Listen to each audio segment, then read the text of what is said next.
Brigitte Lahaie, Sud Radio, le Love Conseil. Eh bien, Christophe Médicis, je vais parler du sablier pour mieux communiquer. Vous allez comprendre tout de suite pourquoi. Le principe est simple. Vous savez, souvent, quand on veut parler en couple, on se coupe la parole, on laisse pas l'autre finir, etc. Donc, vous allez utiliser un sablier.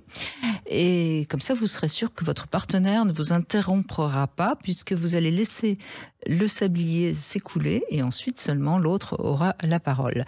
Parce que c'est vrai que une des raisons qui fait que la communication est mauvaise, c'est parce que on ne peut pas parler et être écouté. Et quand on sait que de toute façon on ne va pas pouvoir parler, peut-être qu'à ce moment-là, on va mieux écouter l'autre sans éprouver le besoin de le couper pour se justifier. Parce que très souvent, quand l'autre nous parle, c'est parfois quand même un peu pour dire des choses pas très agréables et très souvent le partenaire ou la partenaire coupe et éprouve le besoin de se justifier. Grâce à un sablier, chacun va respecter le temps de parole de l'autre.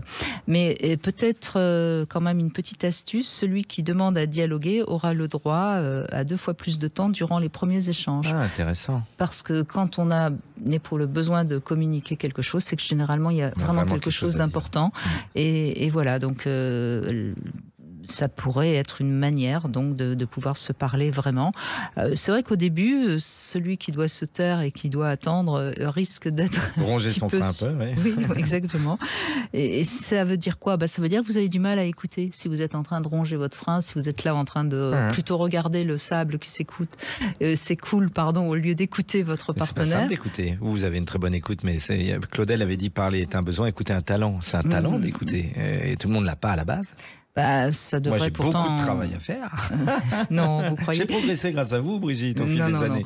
Alors, il y a une autre solution que le sablier, c'est de prendre un bandeau que vous mettez sur la bouche de l'autre. Et vous savez qu'il y a une variante chez les Africains, quand ils sont ensemble, ils se passent le bâton de parole, et celui qui a le bâton de parole joli, ça, oui.